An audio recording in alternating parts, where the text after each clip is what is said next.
धेरै धेरै धन्यवाद कार्यक्रम सञ्चालक प्रिय भाइ।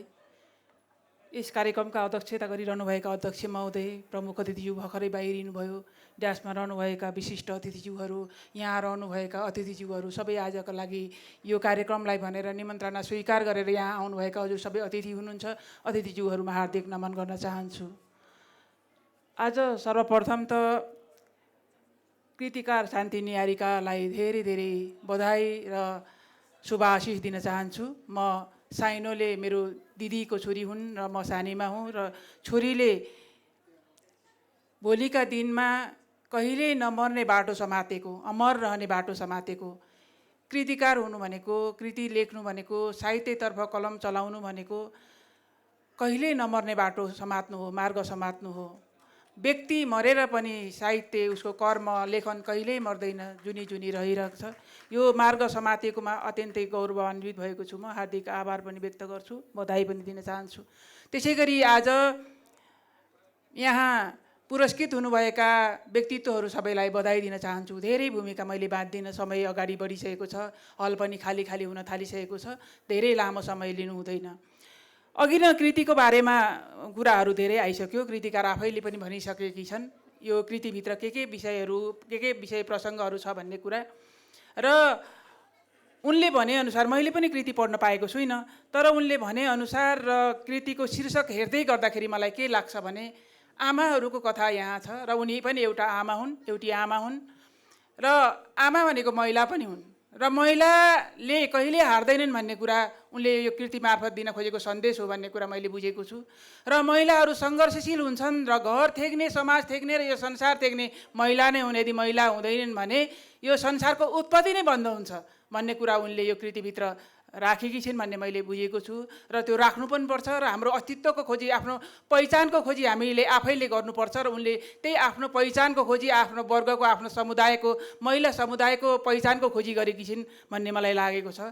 सायद मैले सोचेअनुसार छ भने। र उहाँको नानीको त्यो सङ्घर्षको कथा छ यहाँनिर र नानी जस्तै एउटा प्रतिनिधि पात्र नानी भए पनि आम नेपाली महिलाको, उनले भोगेको समयको नेपाली महिलाहरूको भोगाइको कथा छ यहाँ भन्ने मैले सोचेको छु। र मलाई लाग्छ महिलाले सानो सानो सङ्घर्षका कुराहरूमा, सानो सानो दुःख पीडाहरूमा अतालिएर त्यो आत्महत्या गर्ने, पिरोलिएर हिँड्ने, व्यवहारिसे हुने भन्दा माथि उठेर सङ्घर्षमय जीवन जिउनुपर्छ र समाजमा आफ्नो पहिचान स्थापित गराउन सफल हुनुपर्छ।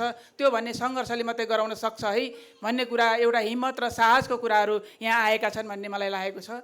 तिनै कुराहरू पढ्नको लागि हामी लालायित पनि छौँ र अरू महिलाहरूलाई पनि त्यसै गरी अगाडि बढ्नको लागि प्रेरणा दिने खालको यो पुस्तक विचार प्रवाह भएर आएको छ भन्ने मैले अपेक्षा गरेको छु। त्यस्तै खालको विचार आओस् भन्ने शुभकामना पनि दिन चाहन्छु। र आज यस कार्यक्रममा उपस्थित हुनुभएका यहाँहरू सबैजनाले पढेर कृतिका बारेमा आफूलाई लागेका पाठकीय प्रतिक्रियाहरू सामाजिक सञ्जालमा, सामाजिक पत्र पत्रिकामा यहाँहरूले चाहिँ लेखिदिनु हुनेछ र कृतिकारलाई थप हौसला दिनुहुनेछ भन्ने मैले अपेक्षा पनि गरेको छु।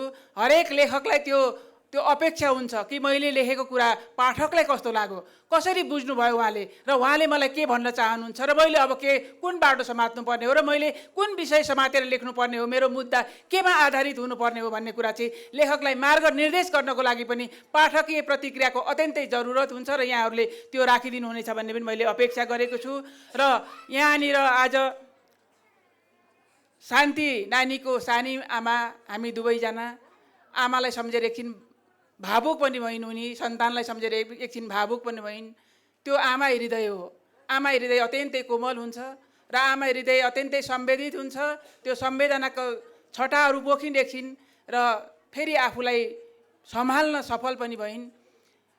भोलिका दिनमा पनि यसै गरी समाजसेवी हुँदै र साहित्यिक यो पहिलो कृति निस्क्यो, अझै अरू धेरै कृतिहरू अगाडि आउन् र साहित्य भन्ने कुरा यो कहिल्यै नमर्ने र साहित्यले समाज रूपान्तरण गर्नको लागि विचार प्रवाह गर्ने एउटा अत्यन्तै राम्रो माध्यम भएकोले गर्दाखेरि आफूलाई लागेको विचार मञ्चमा गएर माइकमा बोलेर यतिलाई मात्रै सुनाउनु भन्दा एउटा पुस्तक मार्फत र सामाजिक सञ्जाल मार्फत आफ्नो विचार प्रवाह गर्ने एउटा शक्ति हुन्छ साहित्यकारमा। त्यो शक्ति लिएर अगाडि आएकोमा शान्ति निहारिकालाई अत्यन्तै धेरै धेरै बधाई र शुभाशिष दिँदै यो कृतिलाई कृतिका रूपमा यहाँसम्म ल्याइदिनको लागि सम्पादकज्यूले जुन दुःख गर्नुभयो, यहाँले अघिदेखि आएर यहाँ पनि चाहिँ यसरी धैर्यपूर्वक बसिराख्नु भएको छ। नानीले भनेकी थिइन् सम्पादक गर्नलाई कसलाई दिने होला, नानी कसलाई दिन्छौ भनेर मैले भन्दाखेरि उनले नै आफैले भनिन् मैले यस्तो व्यक्तित्वलाई दिँदैछु भनेपछि ठिकै छ भने, नत्र मैले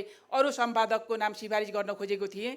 र उहाँ नानीले यस्तो व्यक्तित्व हुनुहुन्छ कि उहाँलाई मैले दिनुपर्छ र उहाँलाई नै दिन मैले समर्पित भइसकेँ म भनिसकेपछि मैले होइन अर्कोलाई देऊ भन्न सकिनँ। र उहाँले यो लगनशीलताका साथ अत्यन्तै मेहनतका साथ यो कृतिलाई कृतिको रूपमा ल्याइदिनु भएको छ। हजुरलाई पनि धेरै धेरै आभार व्यक्त गर्न चाहन्छु। म हाम्रो परिवारकै तर्फबाट धन्यवाद पनि व्यक्त गर्न चाहन्छु र हजुरहरू सबैजनालाई विशेष धन्यवाद दिँदै मलाई यो मञ्चमा दुई आफ्ना केही भावनाहरू अभिव्यक्त गर्न यहाँ उपस्थित गर्नको लागि यो अवसर दिनुहुने आयोजकप्रति हार्दिक आभार व्यक्त गर्दै म बिदा हुन चाहन्छु। धन्यवाद, नमस्कार।